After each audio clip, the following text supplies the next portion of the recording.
আসসালামু আলাইকুম। আল্লাহ রাব্বুল আলামিন যাকে সাহায্য করতে চান তাকে এমনভাবে সাহায্য করেন যে এই ঘটনাটি না শুনলে তা কখনোই বুঝতে পারবেন না।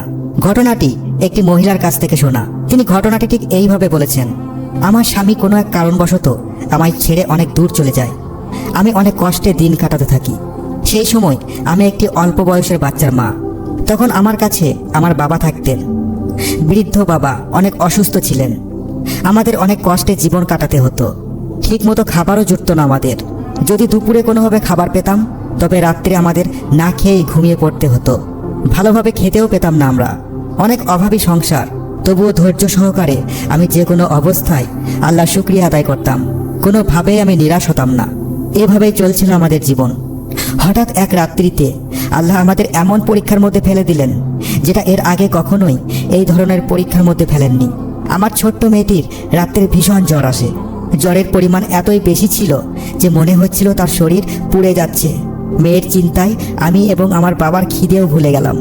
এমন বিপদের মুখে এর আগে আমি কখনোই পড়িনি। কি করব তখন কিছুই বুঝে উঠতে পারছিলাম না। কাছে টাকা পয়সাও নেই যে ডাক্তারের কাছে যাব। যদিও এখন গভীর রাত, মেয়েটি আমার চোখের সামনে জ্বরে কাঁপছে। আমি মা হয়ে তা কেমন করে সহ্য করি?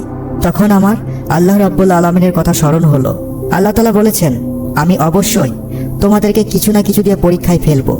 মাঝে মধ্যে তোমাদেরকে বিপদের আতঙ্ক, ক্ষুধার কষ্ট দিয়ে, সম্পদ, জীবন, পণ্য, ফল, ফসল হারানোর মধ্য দিয়ে। আর যারা কষ্টের মধ্যেও ধৈর্য নিষ্ঠার সাথে চেষ্টা করে তাদেরকে সুখবর দাও। আমি তখন আরও ভাবতে লাগলাম, আমার এই বিপদের সময় একমাত্র আল্লাহ ছাড়া আমাকে কেউ উদ্ধার করতে পারবে না। আল্লাহর পক্ষ থেকে যখন আমার মেয়ের শরীরে এত জ্বর এসেছে তখন অবশ্যই আল্লাহর রহমতে আমার মেয়ে সুস্থ হয়ে যাবে। এই সব ভাবতে ভাবতে আমি উঠে গিয়ে ওযু করলাম। তারপর আমি আমার মেয়ের কাছে এসে কপালে পানির পট্টি লাগিয়ে নামাজ আদায়ের জন্য দাঁড়িয়ে গেলাম। নামাজ শেষে আমি আমার মেয়ের জন্য আল্লাহর কাছে দোয়া চাইলাম। তারপর মেয়ের কপাল থেকে পানির পট্টি সরিয়ে আবার দ্বিতীয়বার এইভাবে শুরু করে নামাজ আদায় করলাম। নামাজ শেষে মেয়ের জন্য আল্লাহর কাছে দোয়া চাইলাম। এইভাবে বেশ কয়েকবার চালিয়ে যাওয়ার পর হঠাৎ কেউ একজন দরজায় কড়া নাড়ল। তখন আমি আর আমার বাবা অনেক অবাক হয়ে গেলাম। এত রাত্রে কে আসতে পারে? আমার বাবা জিজ্ঞেস করলেন, দরজার কাছে কে? তখন দরজার ওপার থেকে আওয়াজ আসলো, আমি ডাক্তার। তখন আমি আর আমার বাবা দুজনেই বিস্মিত হয়ে গেলাম। ভাবলাম এত রাত্রে কে ডাক্তারকে ডাকলো? বাবা তখন দরজাটি খুলে দিলেন। ডাক্তার ঘরে প্রবেশ করে জিজ্ঞেস করলেন, রোগী কোথায়? আমি তখন বাচ্চাটির দিকে ইশারা করে দিলাম। ডাক্তার চিকিৎসা করার পর আমার হাতে একটা কাগজের টুকরো ধরিয়ে দিয়ে বললেন, আমার ফিসটা দিয়ে দিন, আমি চলে যাব। আমি তখন বললাম, ডাক্তারবাবু, আপনাকে দেওয়ার জন্য আমার কাছে তো কিছুই নেই। এমনকি আমাদের ঘরে কয়েকদিন থেকে খাবার পর্যন্ত নেই। আমার এই কথা শুনেই ডাক্তার রেগে আমাকে ধমকে সুরে বললেন, ফিস দেওয়ার ক্ষমতা যদি নাই থাকে তাহলে এত রাত্রিতে আমাকে টেলিফোন করে কেন ডাকলেন? কেনই বা আমার এত রাত্রিতে ঘুম ভাঙিয়ে কষ্ট দিলেন? ডাক্তারের মুখে যখনই আমি কথাগুলো শুনলাম তখন আমি ভাবলাম ডাক্তার মনে হয় ভুল করে আমাদের বাড়ি চলে এসেছেন। আমি তখন অনেক সাহস করে ডাক্তারকে বললাম, ডাক্তারবাবু, আমরা আপনাকে টেলিফোন করে ডাকিনি। তাছাড়া আমাদের বাড়িতে কোনো টেলিফোন নেই। আমরা ভালো করে খেতে পাই না। একবেলা খাবার জুটলেও পরের বেলায় না খেয়ে থাকতে হয়। টাকার অভাবের জন্য মেয়েটির কষ্ট দেখতে হচ্ছে আমাকে। আর আপনি ভাবলেন কি করে যে আমাদের ঘরে টেলিফোন থাকবে?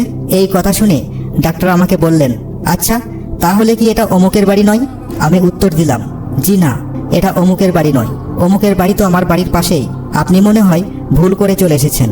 এই কথা শুনে ডাক্তারবাবু একটু চুপ থেকে আমার ঘর থেকে চলে গেলেন। কিছুক্ষণ পর আবার সেই ডাক্তার আমার ঘরে আসলেন। ডাক্তারের চোখ দিয়ে পানি গড়িয়ে পড়ছে। সে ক্ষীণ স্বরে আমাকে বললেন, আল্লাহর কসম, আমি আপনার ঘর থেকে ততক্ষণ পর্যন্ত যাব না যতক্ষণ না আপনি আপনার পুরো ঘটনা আমাকে বলবেন। আমি ডাক্তারবাবুকে পুরো ঘটনা খুলে বললাম। যেভাবে আমি আমার মেয়ের কপালে পানির পট্টি রাখার পর নামাজ আদায়ের সময় আল্লাহর কাছে দোয়া চেয়েছিলাম, সাহায্য চেয়েছিলাম কেবলমাত্র আল্লাহর কাছে, সব ঘটনা আমি ডাক্তারবাবুকে বললাম। ডাক্তারবাবু শুনে আমার ঘর থেকে বেরিয়ে পড়লেন এবং কিছুক্ষণ পর সে আমাদের জন্য রাত্রের খাবার আর মেয়েটির জন্য ওষুধ এনে ডাক্তারবাবু আমার হাতে দিয়ে বললেন, এগুলো আপনাদের জন্য, আর ওষুধটা মেয়েটিকে খাইয়ে দিন এবং আল্লাহ যতদিন চাইবে ততদিন পর্যন্ত আমি প্রতি মাসে আমার বেতন থেকে কিছু পরিমাণ টাকা আপনাদেরকে সংসার চালানোর জন্য আমি দেব। ডাক্তারের আর বুঝতে বাকি রইল না যে মহিলাটি এত কষ্টের মাঝেও ধৈর্য হারা হয়নি। সে আল্লাহর প্রতি বিশ্বাস রেখেই কেবলমাত্র আল্লাহর কাছেই সাহায্য চেয়েছেন।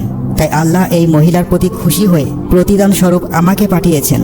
আর আল্লাহর হয়তো এটাই ইচ্ছা ছিল, আমাদের জীবনে দুঃখ, কষ্ট এবং বিভিন্ন সমস্যা আসতেই পারে, তাতে আমাদের ভেঙে পড়লে চলবে না। সেক্ষেত্রে আমাদের উপায় হবে শুধুমাত্র আল্লাহর উপর ভরসা রেখে ধৈর্য ধারণ করা এবং আল্লাহর কাছেই সাহায্য চাইতে হবে। আপনার জীবনের দুঃখ, কষ্ট, অভাব, অনটন এগুলো আসে আল্লাহর পক্ষ থেকে আপনাকে পরীক্ষা করার জন্য। তাহলে আজ এই পর্যন্তই। আপনারা ভালো থাকবেন।